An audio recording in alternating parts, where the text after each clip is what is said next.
Hello and most welcome to 1275. I wouldn't say that today's lecture hall is the most inspiring, it's even a bit cold, but the article is more promising.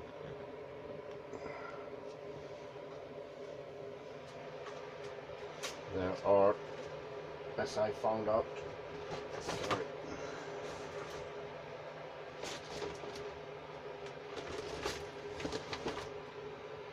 more people than Roberto Unger and Lee Smoling who've been thinking of these matters, and I thought it would be interesting to bring some of those people up. This is an article from Nature under the subnomer Genetics,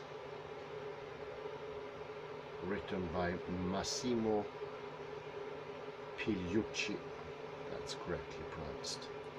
Is evolvability evolvable?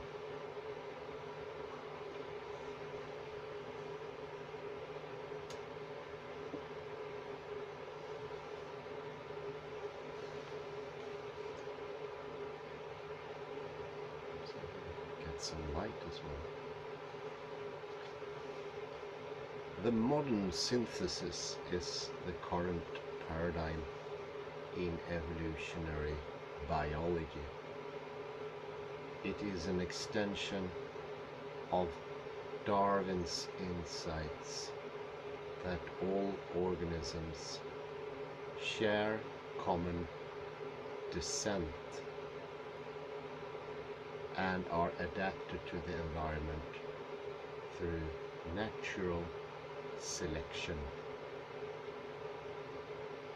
Several authors have called for and attempted to outline an extended evolutionary synthesis, and most researchers who agree that such a synthesis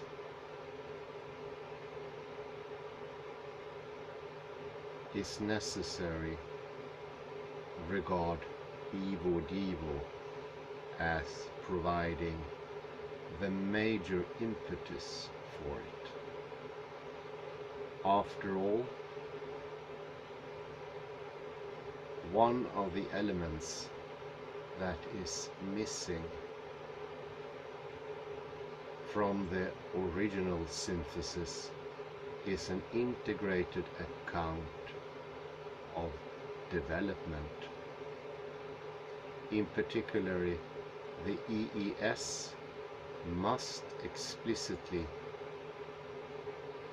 account for the evolution of phenotype novelties that are explained only in general terms by the modern synthesis.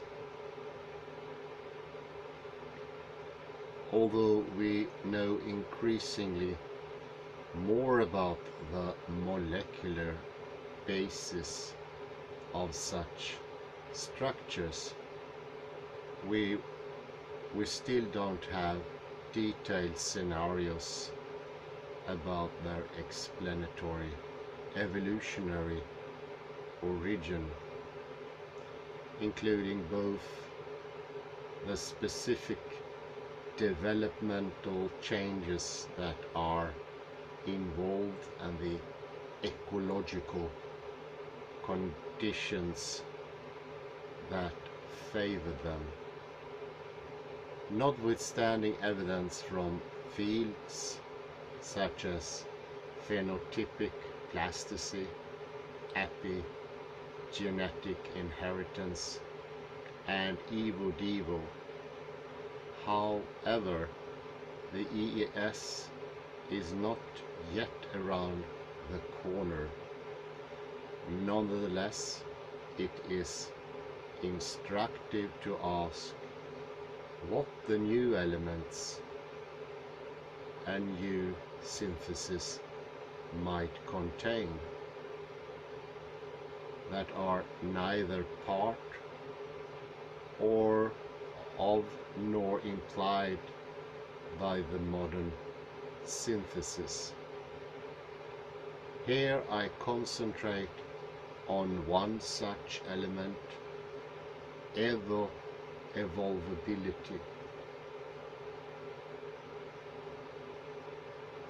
Albers credited Dawkins with the first usage of the term, although the actual concept is much older.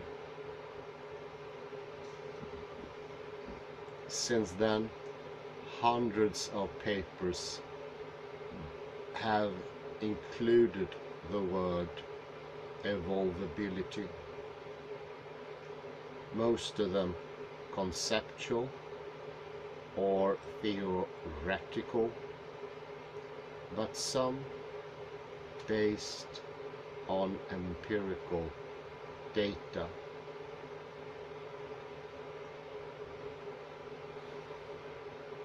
Given my contention that evolvability will be a cornerstone of the EES, it is appropriate to discuss how the idea of evolvability can be properly formulated, in what sense, if any, it differs from the concepts within the modern synthesis, such as heritability, and what exactly the EES can contribute to our understanding of evolution.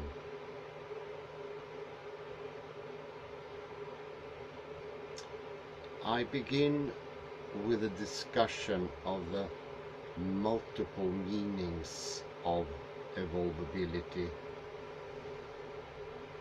that different authors have proposed.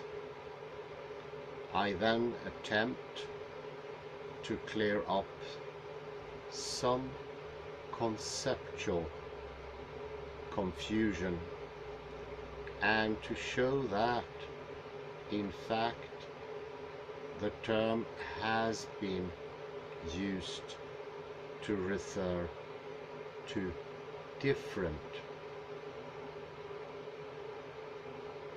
if partly overlapping, phenomena. The middle portion of the book, of the paper, will discuss the building blocks of evolvability, such as robustness, modularity, and the idea of a genotype, phenotype, G to P mapping function. Finally, I discuss whether and under what conditions evolvability itself might evolve, and what all of this means for the prospects of an EES.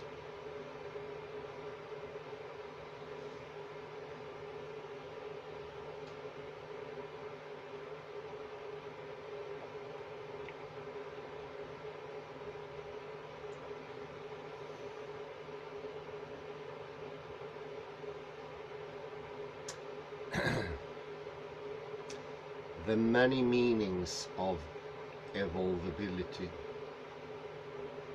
Although evolvability is a relative latecomer in the jargon of evolutionary biology.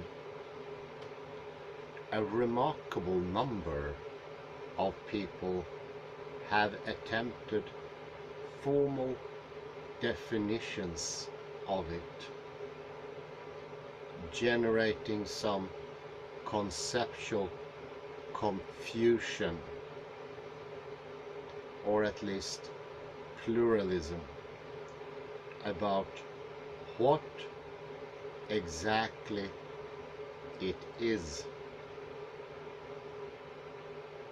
I will consciously refrain from providing my own definition, because I'm convinced that we are actually dealing with a family of related concepts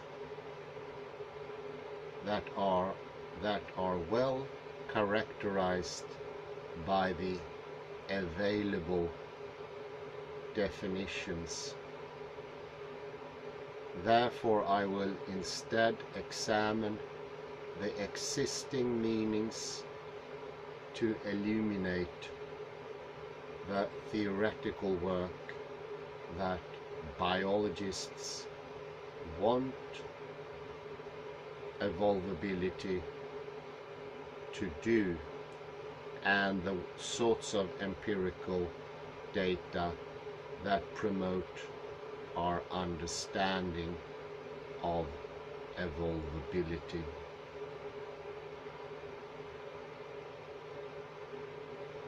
At one end of the spectrum, evolvability is neither equated with or thought of as a refinement of the classical concept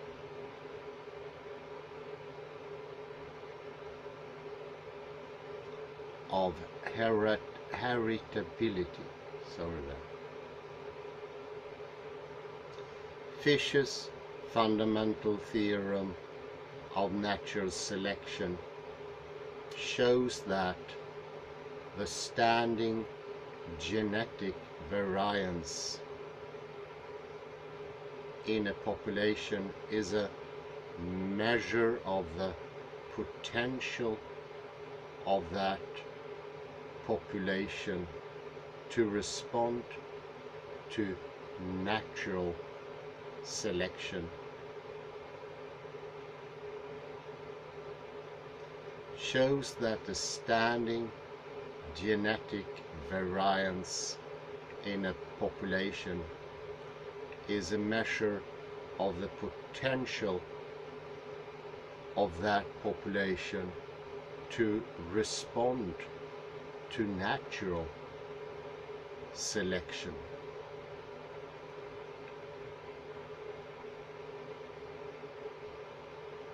Accordingly, several authors explicitly treat heritability as a measure of evolvability. For example, Flatt defines evolvability as the ability of a population to respond to selection,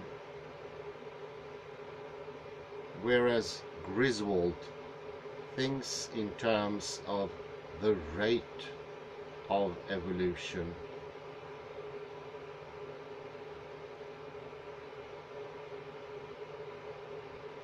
Of a given character.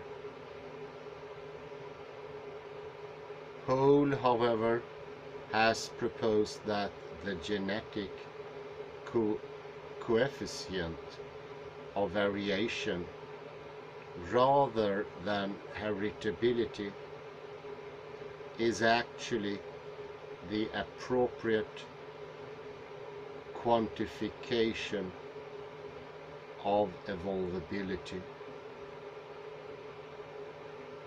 the genetic coefficient of variation allows the potential for evolution of different characters to be directly compared, regardless of type. Recently, this quantitative approach has been expanded into the multivariate concept of genetic variance. Covariance G-matrix, despite standing criticisms of its usefulness, adopting a different angle from computational science, Quayle and Bullock operationally measure evolvability as the time that it takes for a population to hit a given phenotype target. However, all of these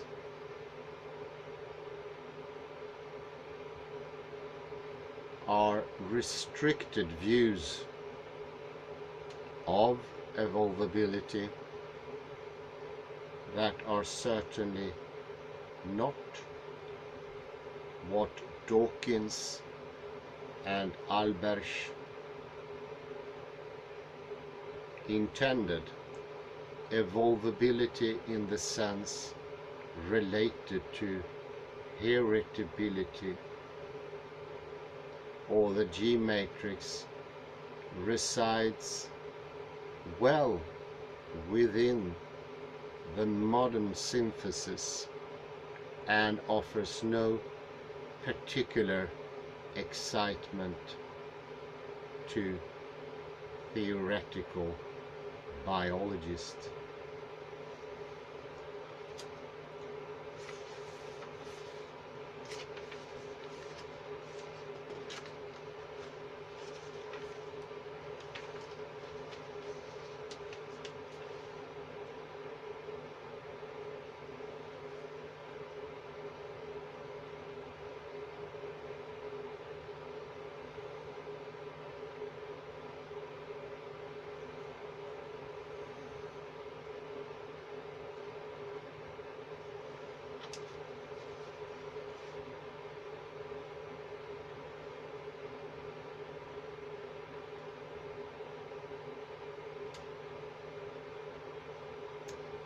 Wagner and Altenberg moved significantly from this classical concept of evolvability with their groundbreaking articulation of the distinction between variation and variability as determining evolvability.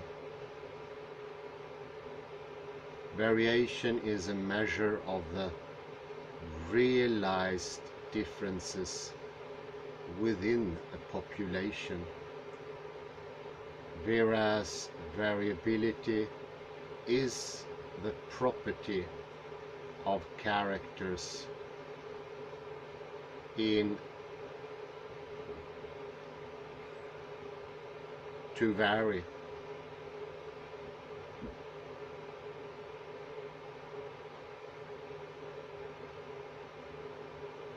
And depends on the input of the new genetic variation through mutation or recombination. Variation is measured by heritability and the G matrix, whereas variability is an entirely new property that is not considered within the modern synthesis.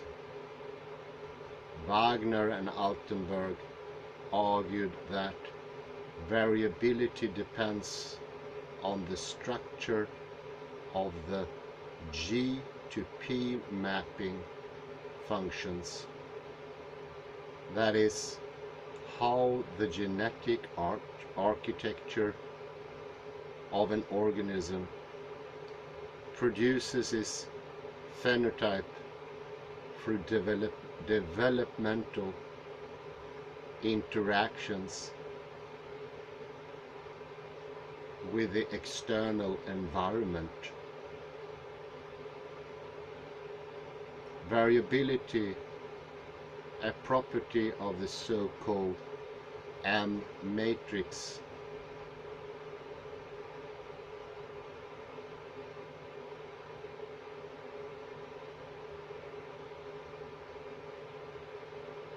has been studied empirically through mutagenesis experiments, mutation accumulation,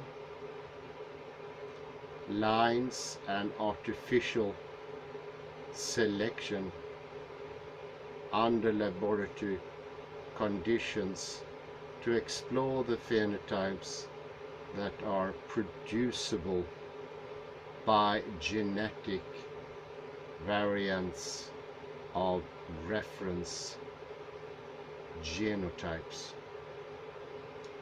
One problem is that the M matrix is a statistical summary of the variability-based relationships among traits, and therefore suffers from the same limitations as the G matrix. Moreover, it is not clear how one can go from the study of mostly deleterious mutations to a theory of mutations that underline phenotypic innovations.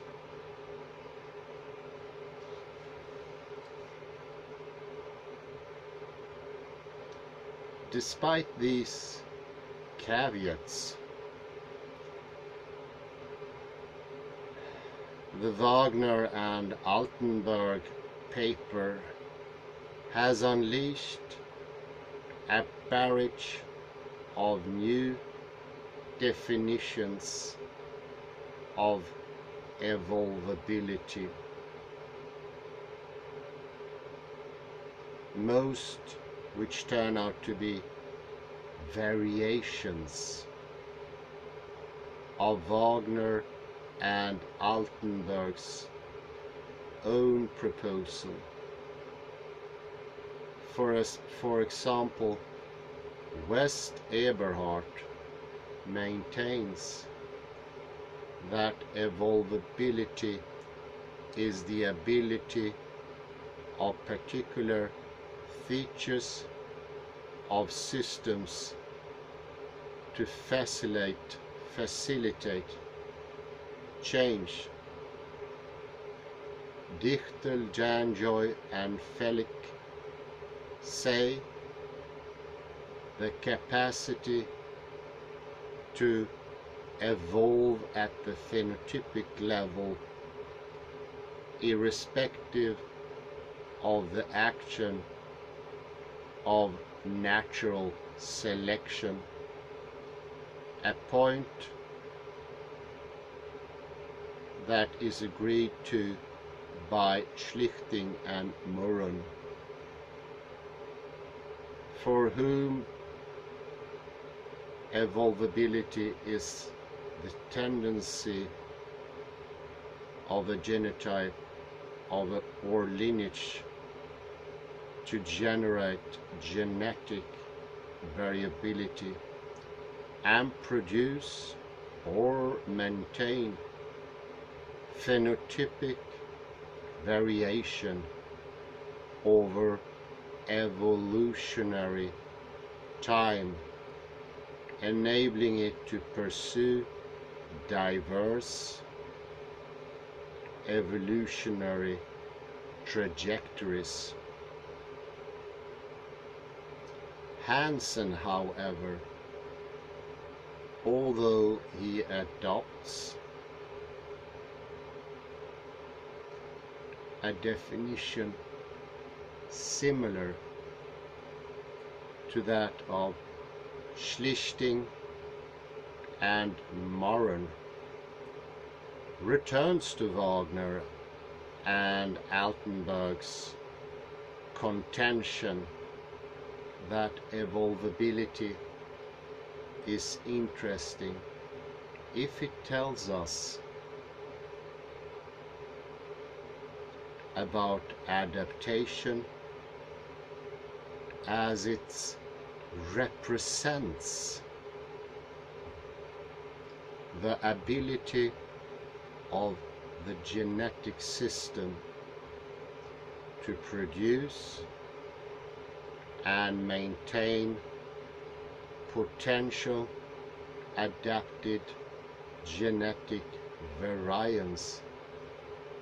These definitions tend to be focused on phenotypes, a significant departure from the genetic-centric view that is typical of the modern synthesis. The important point that distinguishes the whole type from Wagner and Altenberg type of evolvability is that the first depends on standing genetic variations, whereas the second accounts for potential variation that is yet unrealized in the population.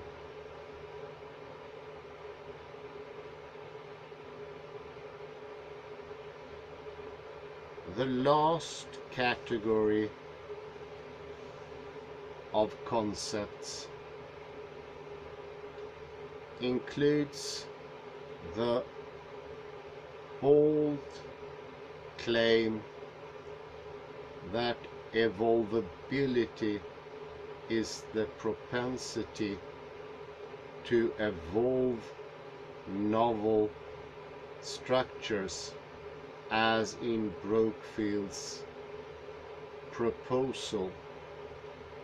The proportion of radically different designs created by mutation that are viable and fertile.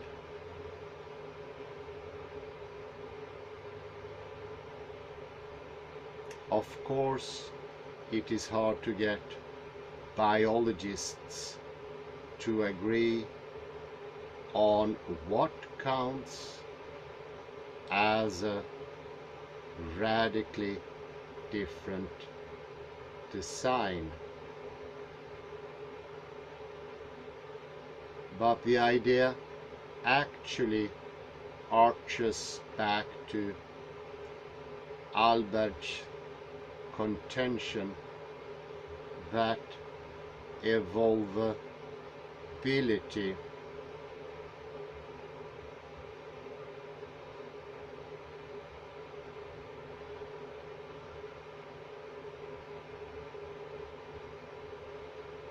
is facilitated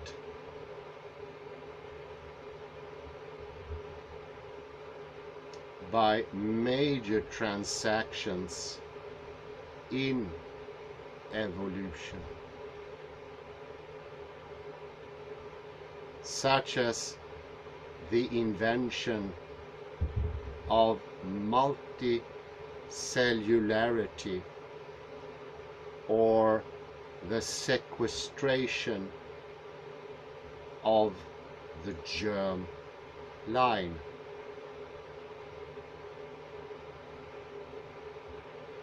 This brief and necessarily incomplete survey demonstrates that biologists think of distinct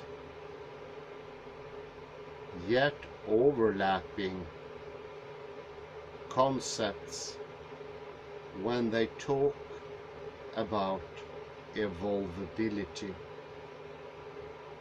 ranging from some variation of heritability to speculative claims about what made major evolutionary novelties possible.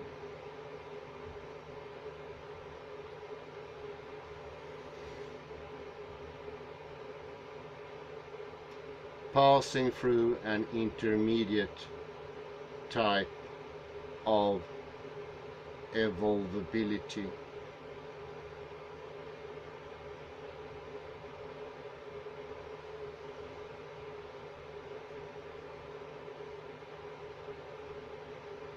that is conceptualized as whatever property of the genetic architecture and developmental system facilitates adaptive phenotypic evolution.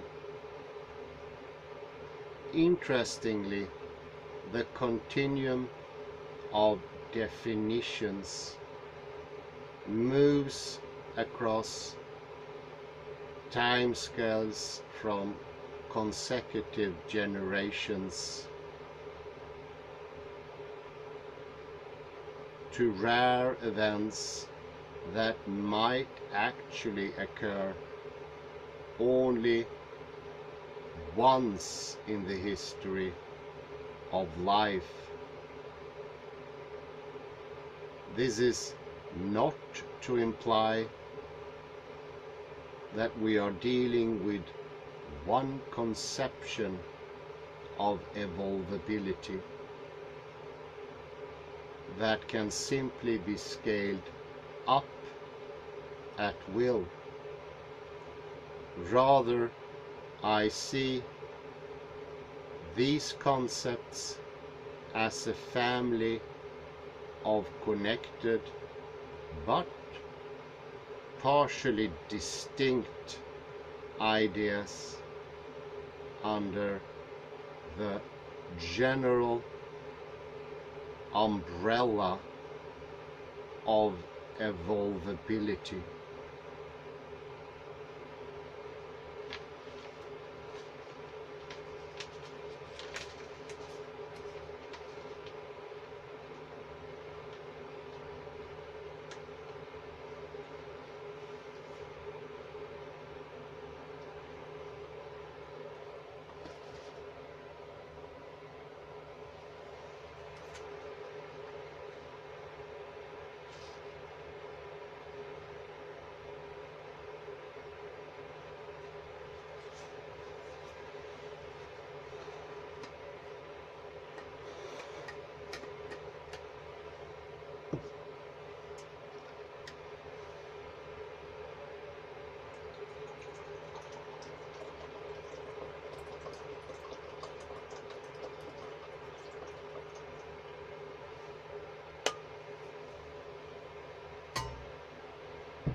The heritability end of the spectrum sits squarely within the modern synthesis. However, the end of the continuum that deals with major transitions is squarely in the territory that should be covered by EES.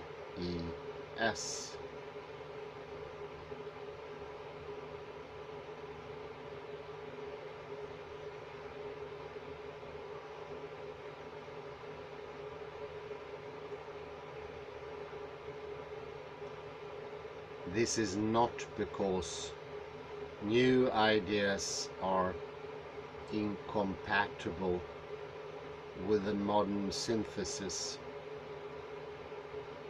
but because they introduce new processes that enlarged the scope of the original synthesis and cannot reasonably be subsumed by it without resorting to anachronistic post facto reinterpretations of what that effort historically was about. The large middle ground of concepts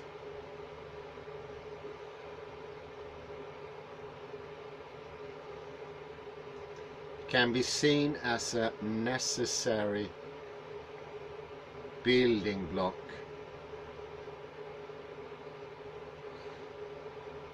of the EES. According to these definitions, evolvability is no longer seen as a matter of the propensity to vary that is afforded by the entire genetic architecture. This emphasizes the relevance of recent work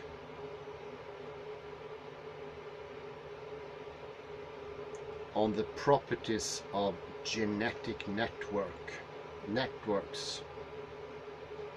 Moreover,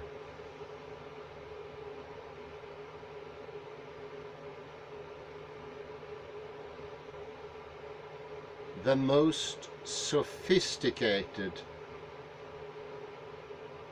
versions of evolvability invoke the ability of the developmental system to produce new adapted phenotypes, thereby pushing the frontier significantly beyond the genetic level and once again pointing to evo-devo as a key discipline for the EES.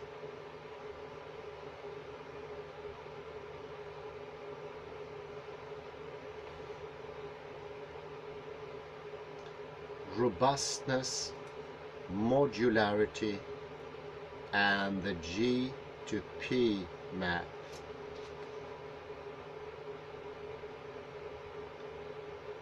The related concepts of robustness,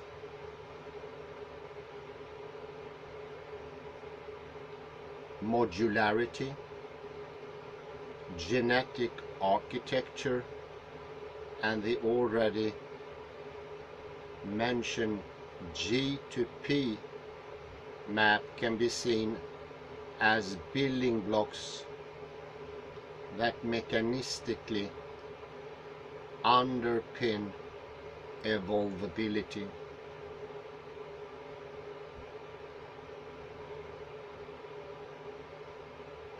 Most of these terms are new and will probably constitute the vocabulary of the EES. However, they find their roots in one of the early challenges to the almost exclusive focus of the modern synthesis of nature selection, the idea that constraints have a significant role not only in limiting adaptation but also in positively channeling and even facilitating the action of natural selection itself.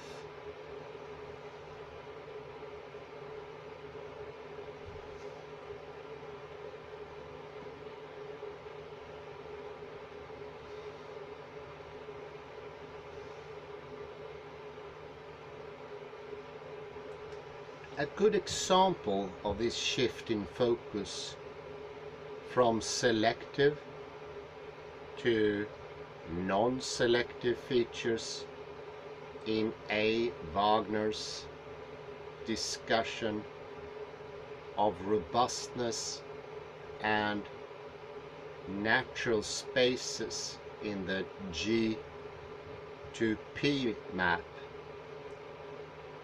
Neutral spaces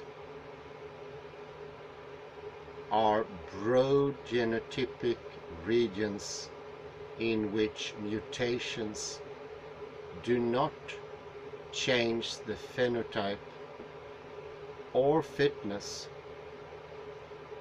Neutral spaces mean that developmental systems are robust and can accumulate genetic variants that might be non-neutral in a different environmental context, thereby augmenting evolvability.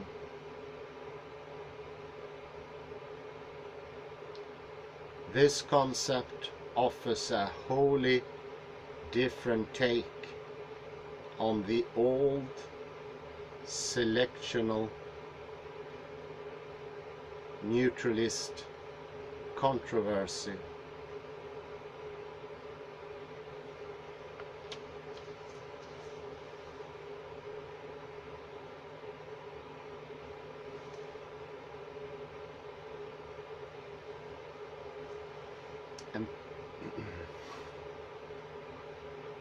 Empirical support comes from studies showing that transcription factors in bacteria evolve much faster than their target sequences.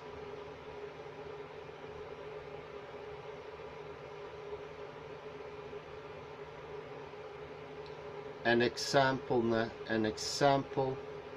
of robustness induced flexibility of regulatory networks.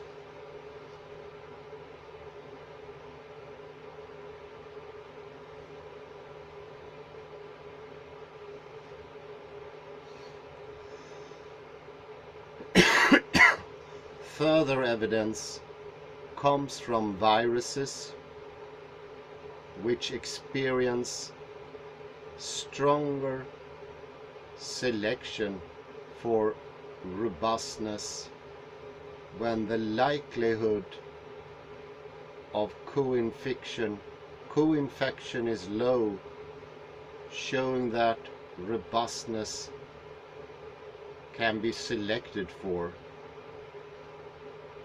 Also relevant is the finding that regulatory networks in yeast seem to evolve through neutral intermediates, and that robustness is one of the 3 steady state conditions uncovered by mathematical models of evolution in dynamic environments.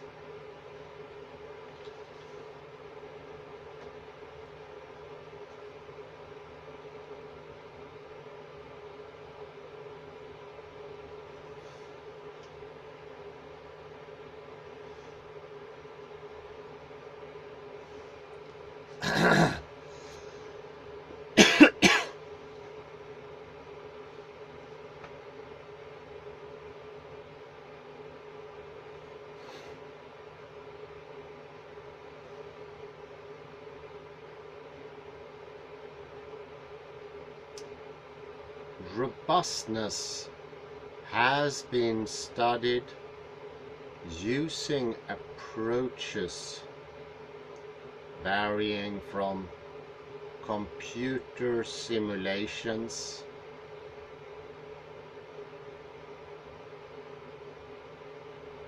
of digital organisms to the artificial evolvability of protein functions.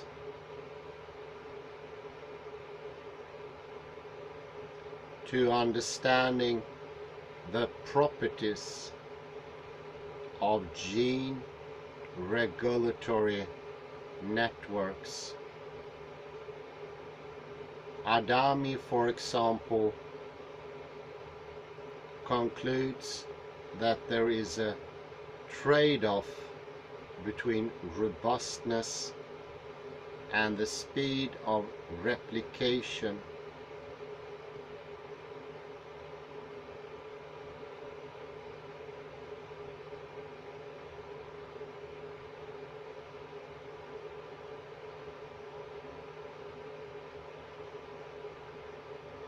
In the evolution of digital organisms.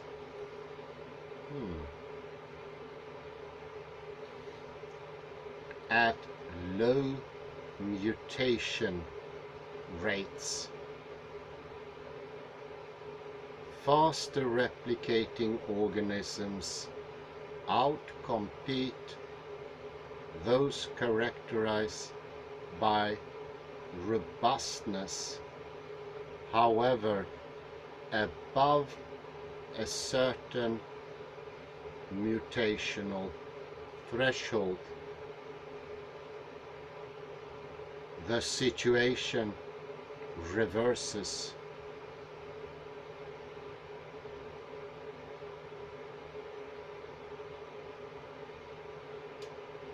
Moreover, mutational robustness itself in these systems can evolve in accordance with quasi-species theory.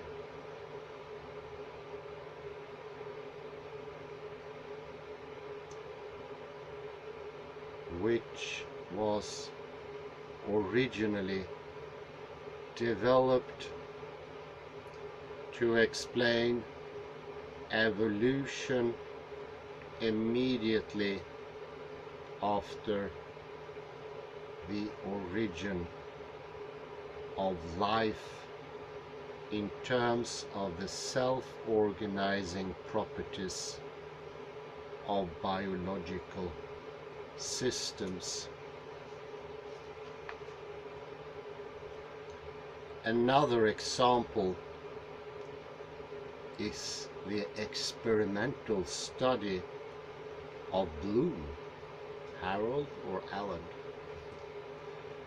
on robustness and its effects on the evolvability of proteins such as cytochrome P450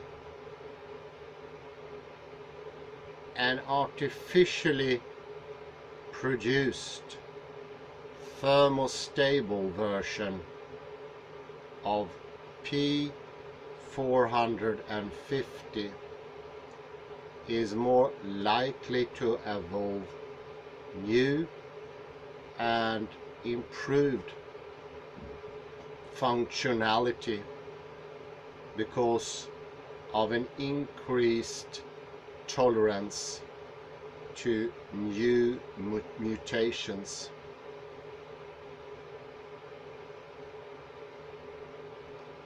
The second keystone of evolvability is modularity.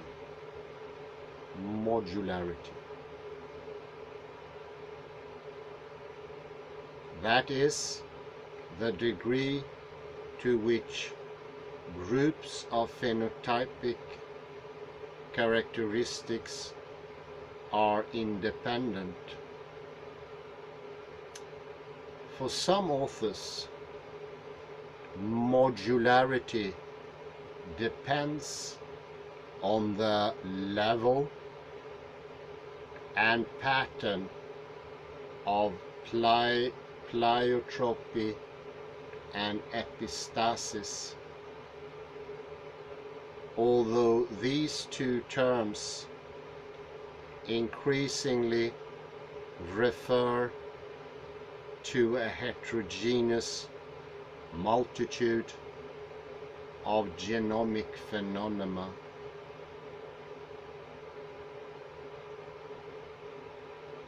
Moreover, too often the degree of modularity is empirically measured simply by phenotypic or genetic correlations, which are not reliable inferential tools for depicting the underlying genetic architecture.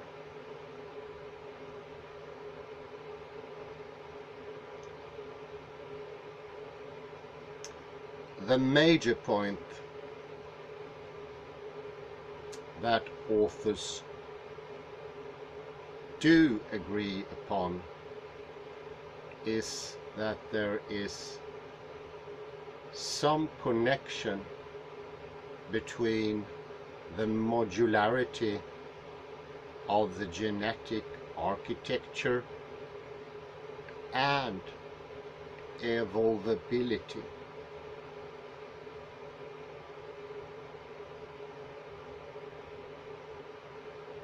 But the agreement doesn't go much further. Partly, I suggest, because of heterogeneity in the conception of evolvability itself.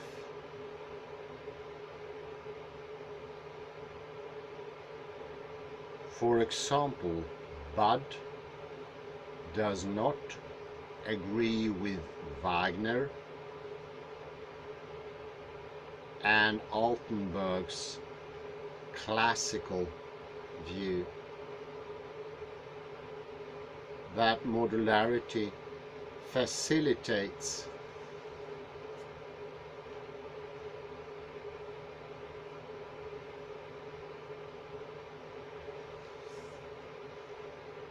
evolvability because it uncouples groups of traits, thereby increasing the ability of some traits to evolve independently of other traits.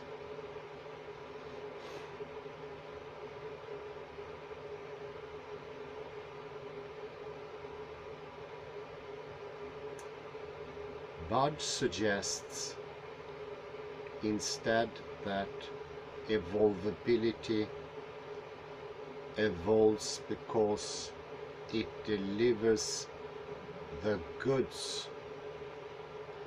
That is, it allows the evolution of whatever developmental system is suitable to a specific environment, with modularity having a secondary role. Griswold endorses a conception of evolvability as being.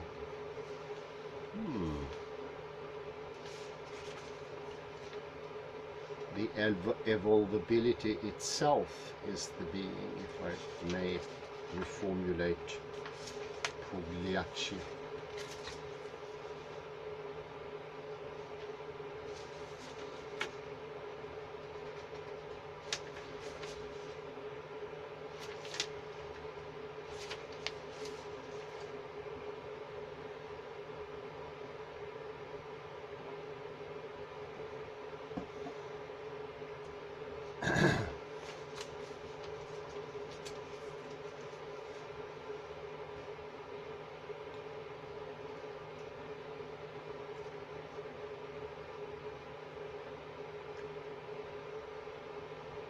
But as we have seen earlier, this derives from thinking of evolvability in terms of genetic covariance. Misevic et al. Take a different approach in simulating the evolution of sexual and asexual organisms, and conclude that sex yields a more modular genetic architecture, which in turn increases evolvability. This opens up the intriguing possibility that surviving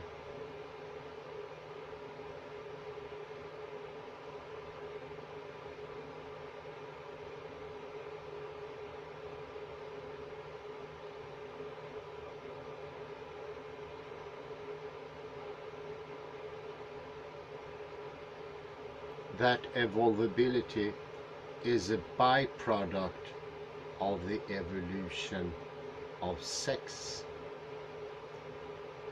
However, given the little we understand about the evolution of sex, this is unlikely to be a huge comfort.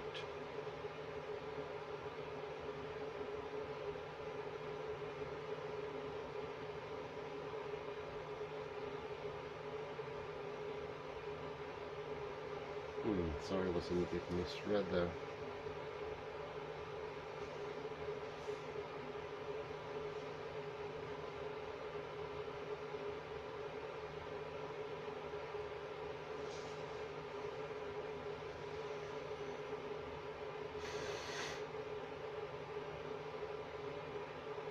Inevitably, discussions of robustness and modularity come back to the G to P map.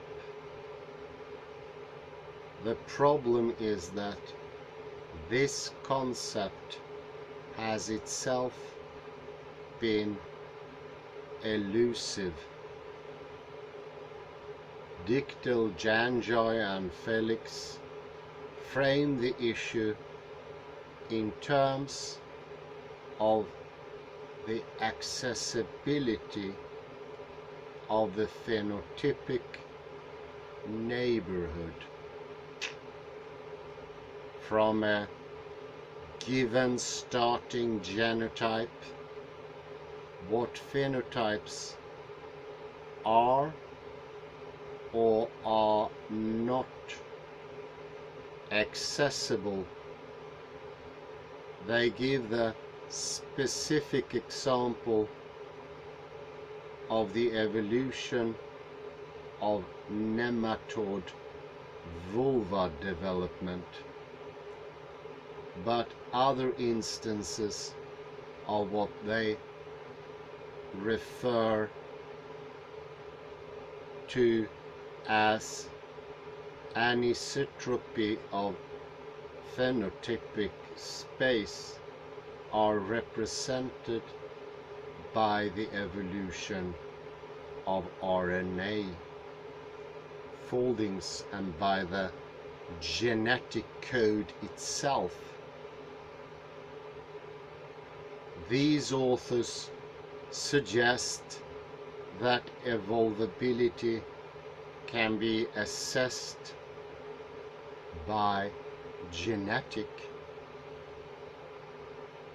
screening of induced mutants, and some work in that direction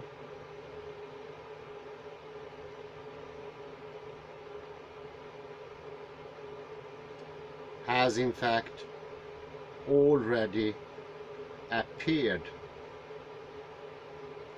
The G to P map does implicitly invoke developmental and associated phenomena such as phenotypic plasticity as the link between genotype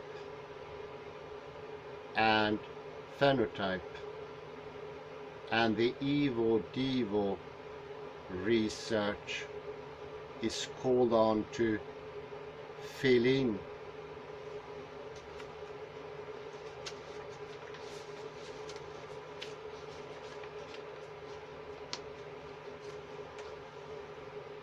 the details of this black box. The article is not a review of evo-devo, but it is likely that it will be from the evo-devo research program. that such understanding will be forthcoming. Indeed, Hendrikse et al. Suggest that what sets Evo Devo apart from developmental biology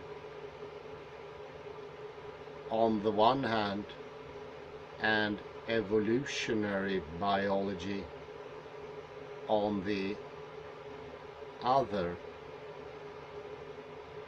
is precisely the focus on which characteristics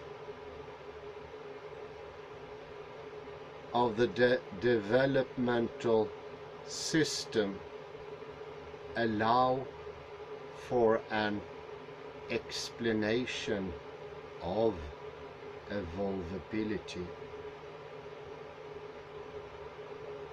Finally, evolvability can be linked to the G to P map through the idea of adapted landscapes. In this respect, one of the most lucid discussions is an early work by Conrad, who argues that evolvability is made possible by what Gavrilets more recently called extra-dimensional bypasses, connectors between phenotypes that appear as byproduct of the characteristic of high-dimensional adaptive landscape.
How does evolvability evolve? Kirchner and Gerhardt offered an early lucid discussion on the factors that might facilitate the evolution of evolvability.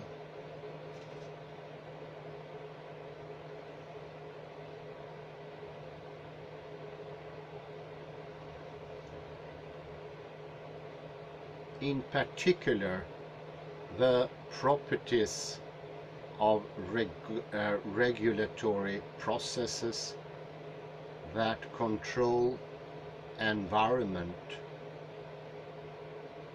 that control development, It seems clear to me that evolvability, no matter how it is defined, does evolve. The evidence for this is beyond reasonable doubt.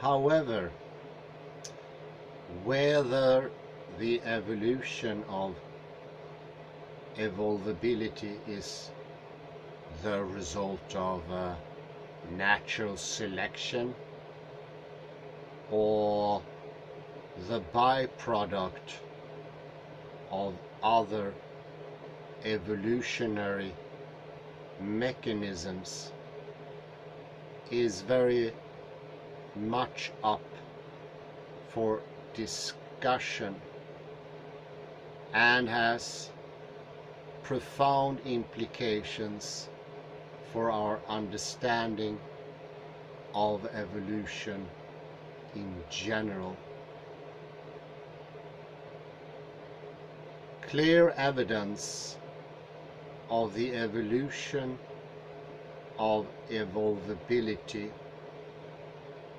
comes from the fact that both mutation and recombination rates vary across species or clades and are influenced by the genetic makeup of an organism. They are not just passive results of external factors such as the level of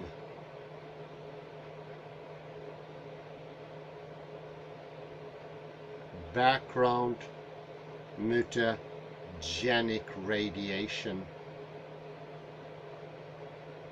It is also hard to deny that the makeup of the developmental system of a species, say having an exoskeleton versus an endoskeleton, affects what sort of phenotypic space the dependence of that species can occupy. For example, there are strict limitations to the evolution of body size in insects because of the allometric relationships that affect the shape of various organs, gives the insect bauplan.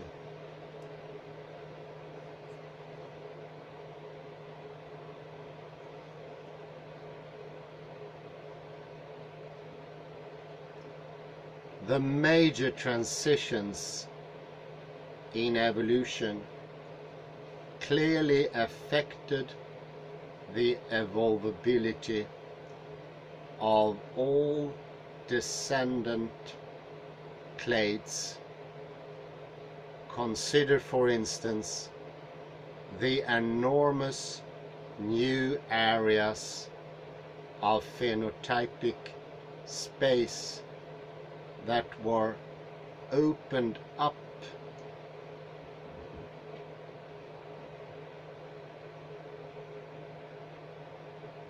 by transition from unicellularity to multicellularity.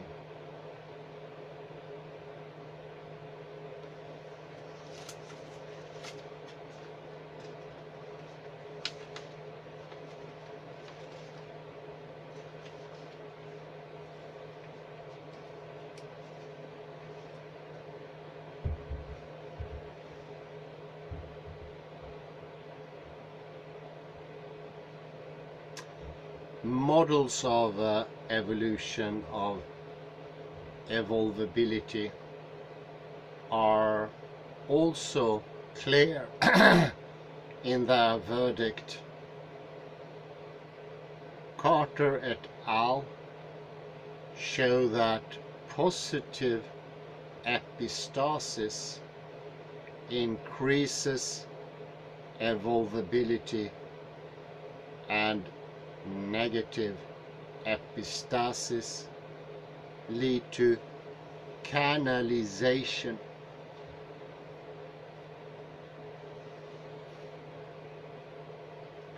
Earle and Dean simulated the evolution of protein folding and concluded that randomly fluctuating environments lead to increased evolvability.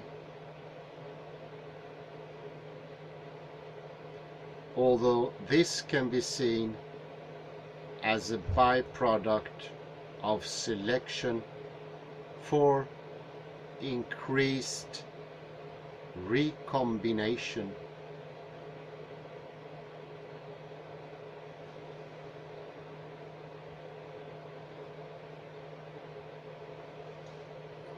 The arguments and evidence become more equivocal when one moves from evolvability as a byproduct of selection to the evolvability as the result.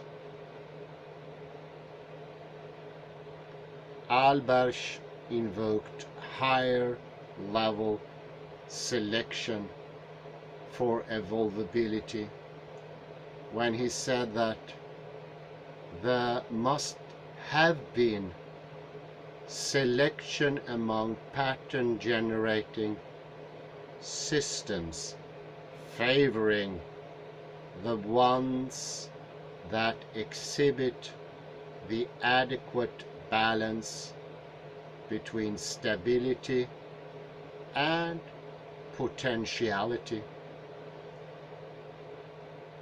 But of course, it is not all clear why selection must have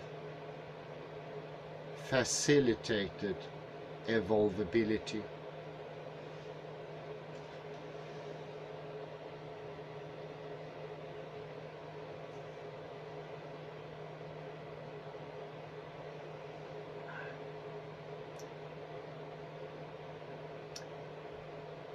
Part of the problem is that such claims are vulnerable to Gold and Levontin's critique of adaptionism.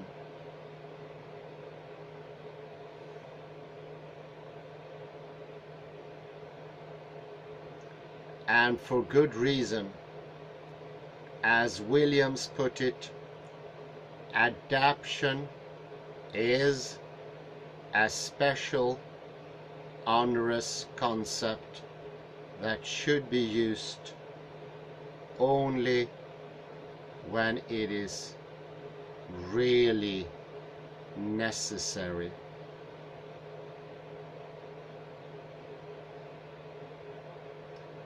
The problem is the suggestion that natural selection could somehow favor properties that may prove useful to a given lineage in the future, but have no present adaptive function. Philosophers of science, as well as biologists, have rightly cautioned against such a teleological fallacy, another fallacy.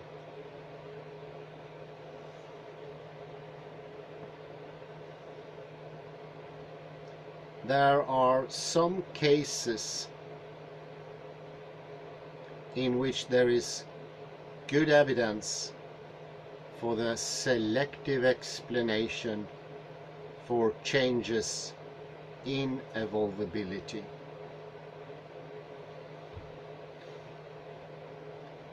Several commentators agree, for instance, that bacterial mutator genes are perfectly good examples of systems in which the ability to evolve is selected because of its immediate beneficial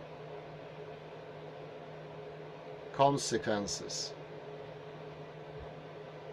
In these systems, the mutator allele is favored because it is linked to whatever newly adaptive mutant alleles it generates.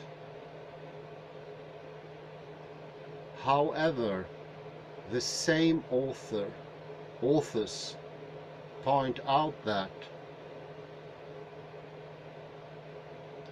such systems are unlikely to evolve into sexually reproducing organisms because recombination rapidly breaks down the linkage between the mutator allele and its beneficial consequences. Note, however, that population genetics theory tells us that linkage disequilibrium is often maintained for long periods of time, depending on the specific genetic architecture that is under consideration. So different genotypes might have different immediate fitnesses and distinct levels of evolvability. Such a transient direct link between the two would allow natural selection for evolvability in sexual populations. Nevertheless, the conceptual terrain is treacherous. As illustrated by the case of evolution capacitators.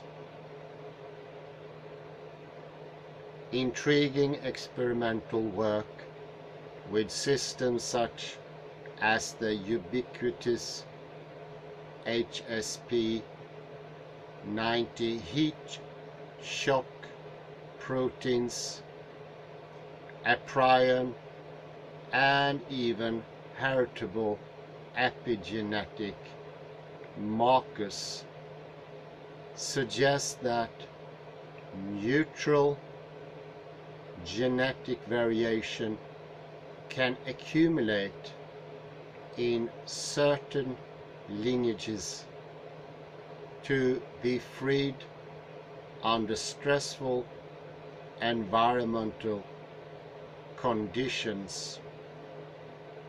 This could accelerate the pace of adaptive evolution under new conditions, and the HSP90-like system would have acted as capacitators of phenotypic evolution.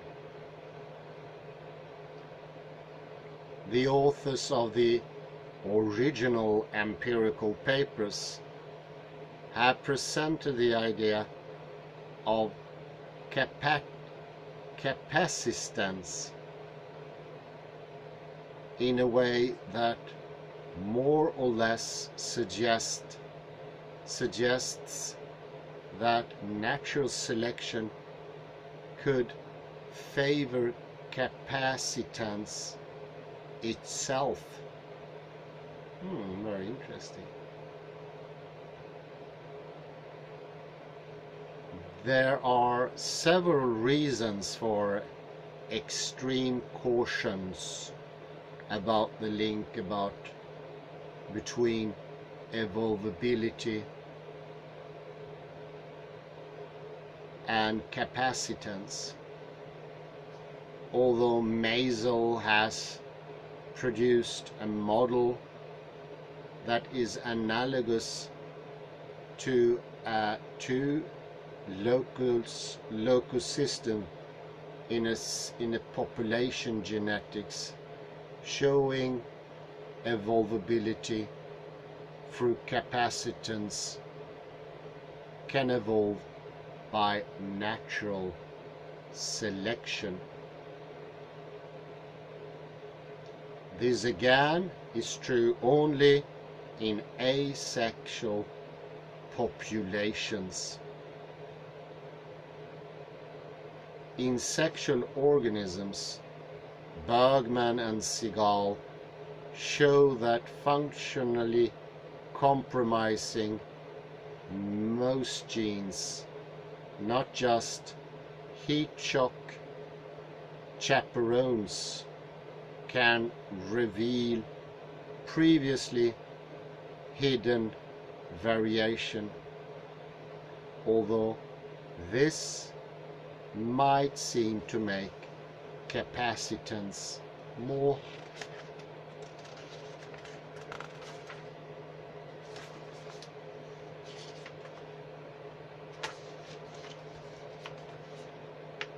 generally applicable. There is no need to invoke selection, as the finding is also compatible with the simple hypothesis that these systems boost evolvability as a byproduct of the way in which genetic networks and G2P mapping in general are structured. Indeed, both capacitance systems, HSP90, and the prion determining region of yeast have other functions in the cell. sp90 is a chaperone molecule that stabilizes other proteins in response to stress, and there is indirect evidence that the prion determining region of yeast is involved in other biological functions related to growth rate in the event of some types of chemical toxicity. At the moment, caution is appropriate unless one is willing to bite the large bullet and invoke the possibility of clade level selection. The debate on multiple levels of selection certainly cannot be addressed within the scope of this review. However, the increasing consequences is that multiple levels of selections are in fact demonstrably empirically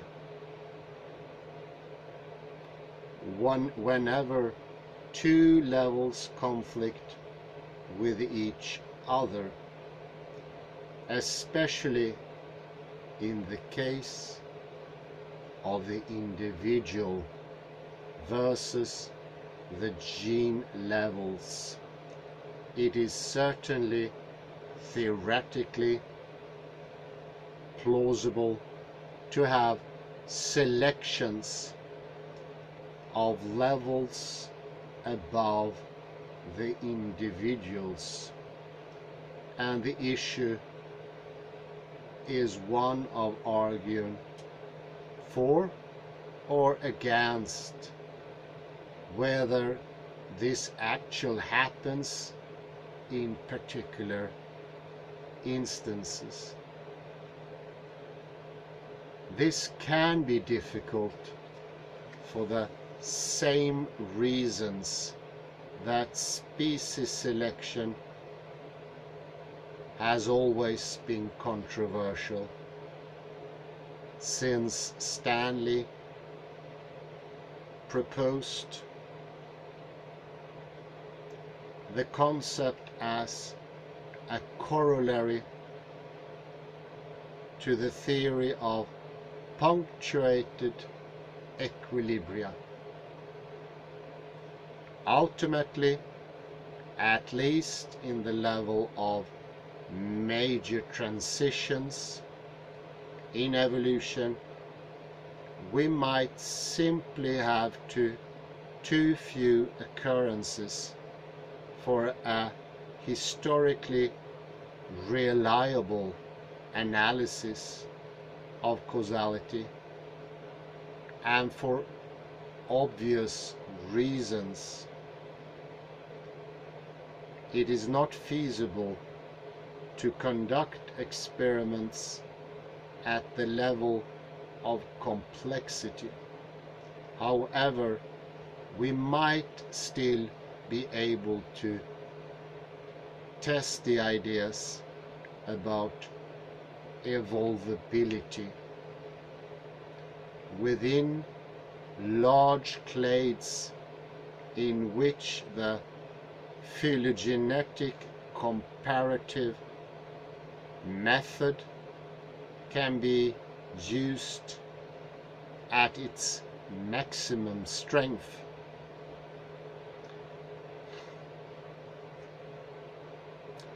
Evolvability and the EES. Although evolvability represents one of the major conceptual novelties since the modern synthesis. There are two imminent problems facing the field, one theoretical and one empirical. The theoretical problem is to agree on a definition. I suggest that we should embrace the whole spectrum, using the different overlapping concepts at different timescales.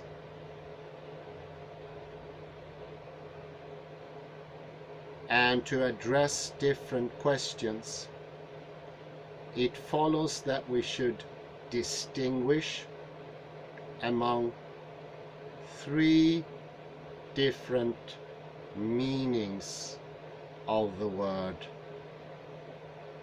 possibly actually using three distinct terms: concepts analogous to heritability, phenomena such as capacitance, and generative developmental constraints, and one that deals with the major evolutionary transitions.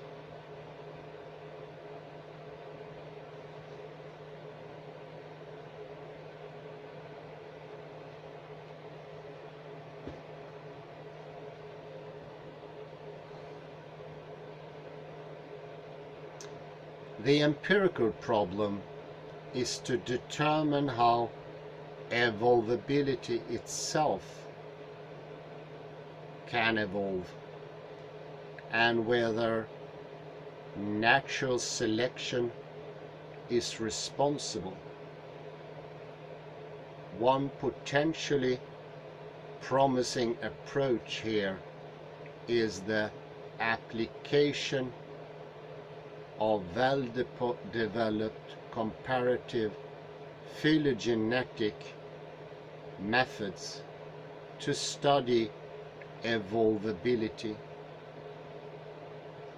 These methods have been successfully applied to similar problems, such as the comparative study of so-called adaptive constraints, that is, constraints on phenotypic evolution that results from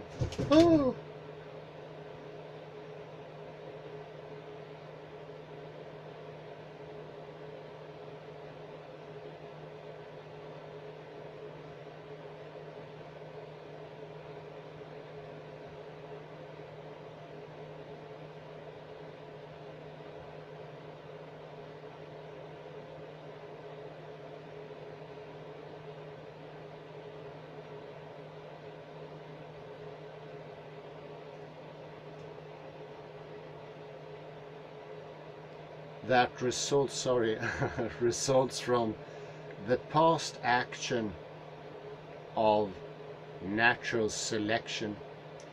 Indeed, adaptive constraints can be seen as a particular instance of lineage-specific evolution of evolvability.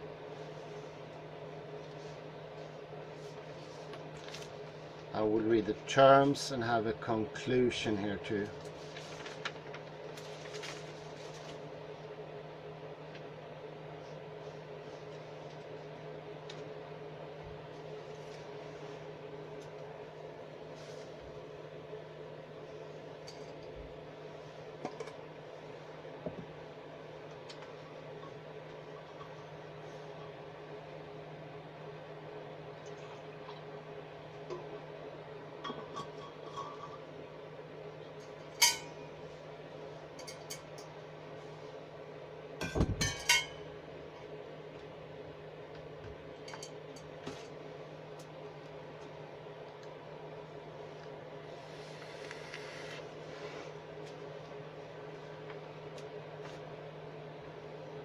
But it's not so very hard to see the similarities. The arguments seem to go between those who wants to pre-structure evolution before empirical evidence, and how that pre-structuring is, I would say, such a part and parcel of the Western culture. And especially since it happens before we even start, we cannot be aware of it. But we can be made aware of it, which is a huge difference.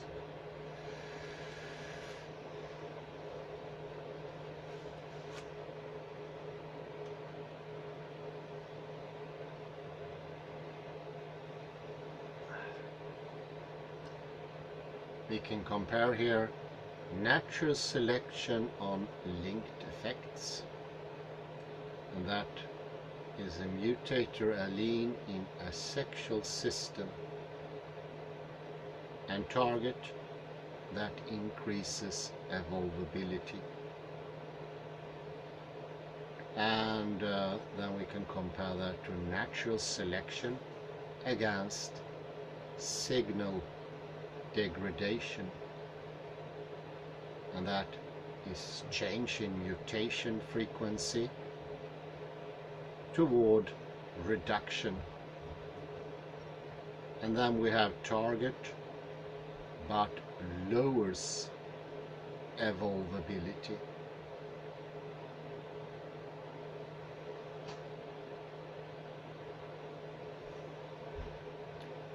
I'll also take some glosses here. Try to copy paste those into the description. Canalization, a concept first introduced by C.H. Waddington in the 1940s to refer to the fact that development is often resistance to perturbations and seems to proceed along certain preferential directions. Epistasis,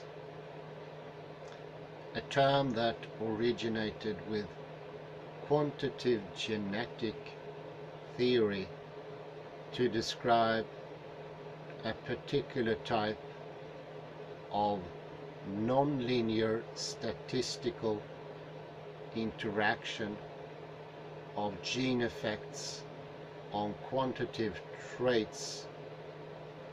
It is generally interpreted to be the population level outcome of individual level mechanistic effects due to the biochemical interaction between gene products. However, there is actually no simple relationship between individual level mechanistic epistasis and the population level statistical epistasis. And then we have negative epistasis. Gene-gene interactions that decreases a given phenotypic effect. This usage of the term epistasis refers directly to population levels statistical effects. Positive epistasis, gene-gene interactions that enhance a given phenotypic effect. Quasi-species, a model for the evolution of replicating entities such as RNA and DNA, originally proposed by Eigen T. The basic idea is that the early evolution of life was characterized by relatively high mutation rates, so that selection did not act on individual sequences, but on clusters of closely related sequences known as quasi-species.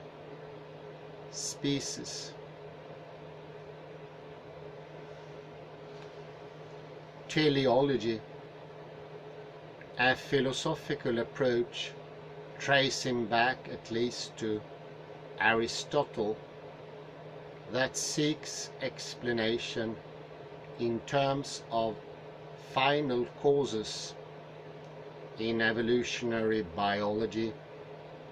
Teleology has often taken the form of some sort of vitalistic force that pushes evolution in a particular direction. For example, increased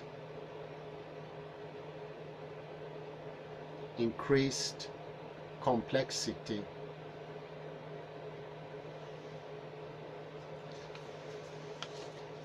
I think it slowly becomes evident here that we have a very similar debate going on in biology.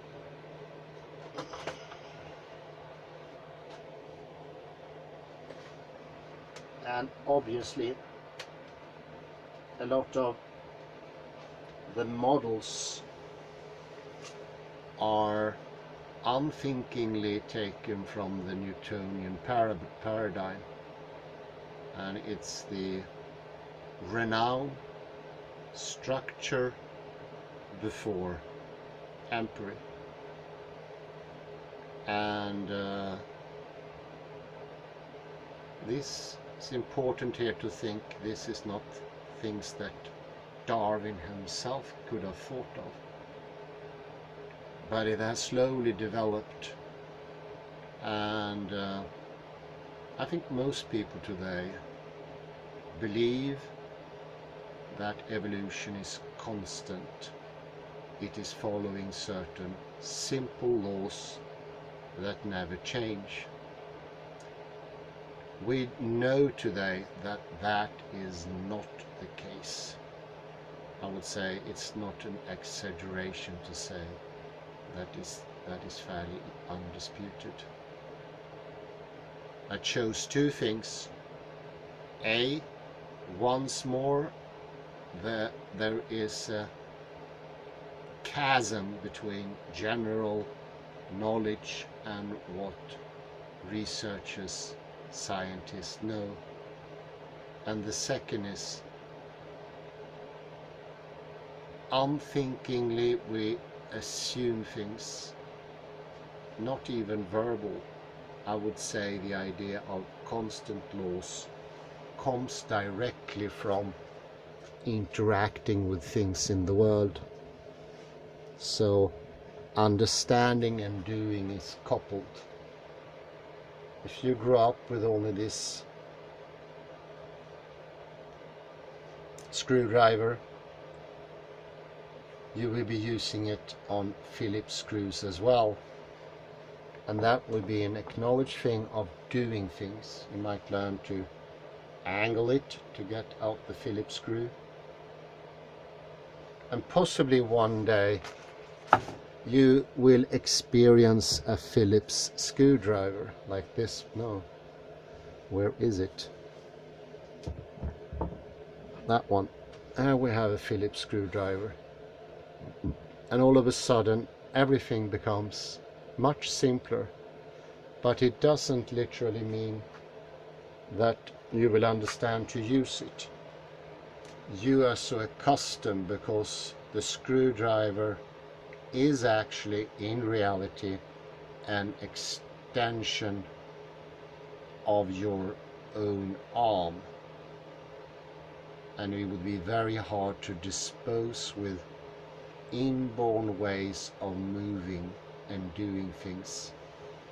It's close to painful to change habits that are very ingrained with our own doing, our own being, I would say even. We are what we do. There is a movement. Remember from science of cognition that it is only the movement that can store all the learning that happens in time. Remember the Swiss doctor's robots, Pfeiffer, and how language itself is a movement. The phonological fractality carries knowledge, and modern day linguists, or at least until 20 years ago, saw only as surface the letters, and then they went to the phonemes and they said, this is language. Everything that lies underneath then became hidden for them, or blocked out, something they could not reach into anymore. My old professor in phonetics, Per, always showed that there was an iceberg under the surface of letter and sounds, and that iceberg carried the meaning. So you can have a superficial meaning on the top and an underlying meaning underneath. Something that was not acknowledged one floor up in the regular linguistic department headed by Jens Olwood, where everything was surface. There was no body, there was no imagination. Creativity and humor had no place to see there, because structure and humor, I will say, there are in a bit antinomies. Structure is the taking away of everything humorous, creative, empirical, everything actually of science, if you want to be really, really hard, and instead inferring structure, mind-killing and body-breaking structure. And in the end, as we often realized in these phonetic lessons, models in themselves became impossible to use for them, because they were so stuck in finding out monosemic meaning of expressions that they lost the ability to abstract thinking, effective, goal-oriented thinking, if you like. Not words I should use, but the disappearance of a direction so obvious in the bodies of modern academia. Strained, tensed, unshapingly, non-directed, and the thinking that comes in clusters, it just explodes. There is no understanding that you need to be very careful what questions you put down. And if you put down too many, everything gets muddled, unclear. Asking more questions never equals more knowledge. To rephrase Edward de Bono, is that the Laffer curve, that more is better, is one of the most disastrous understanding of human mind. And I think goes hand in hand what I noticed and experienced in that rather tough period in my life when I studied linguistics. That was taking away of all traits of a living language, trying to destroy it, strangle it, and not being able to use models, abstract thinking, creative thinking, forward thinking. There was no development, obviously. It was driving with all brakes already set in the car, against the wind, uphill, and wanting it to be that way. I say thank you very much. It was a sheer pleasure, and let's see here, have a very pleasant afternoon with 1 minute.